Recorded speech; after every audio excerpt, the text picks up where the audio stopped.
Viewers আসসালামু আলাইকুম। তো কাল ছিল আমার 21শে ফেব্রুয়ারি, জন্য সকালবেলা স্কুলে চলে আসলাম। এটা হচ্ছে আমার স্কুল। প্রামতি বেশ কিছু স্টুডেন্ট এসেছে, এখনো আয়োজন শুরু হয়নি। ভোরবেলা একটু ঠান্ডা ঠান্ডা ছিল, এর জন্য সোয়েটার পরেছি।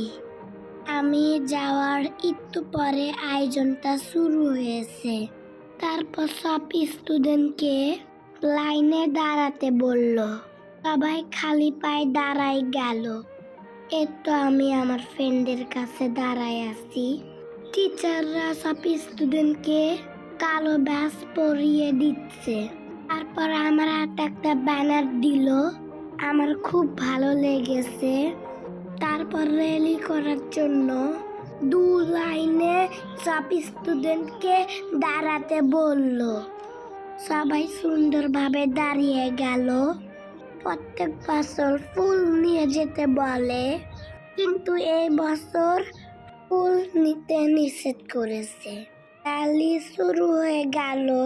প্রথমে দাঁড়িয়েছে প্লে নার্সারি, তারপর কেজি, তারপর 1, 2, এইভাবে সব স্টুডেন্টরা। সবার প্রথমে আমাদের প্রিন্সিপাল স্যার, তারপর আমরা সব স্টুডেন্টরা এভাবে র্যালি করছি।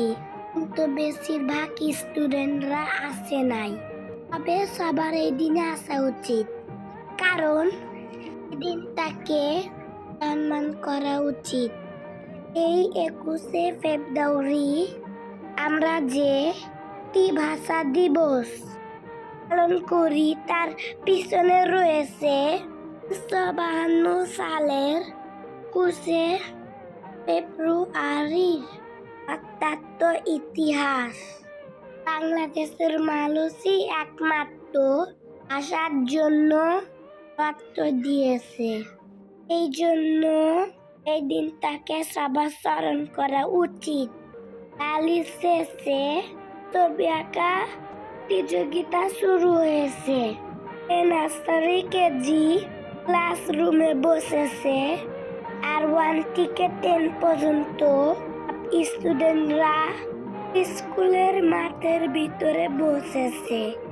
তো কালকে দিনটা খুব সুন্দরভাবে উপভোগ করেছি। তারপর 10:30টার দিকে বাসায় চলে গিয়েছি। সবাই ভালো থাকবেন। আল্লাহ হাফেজ।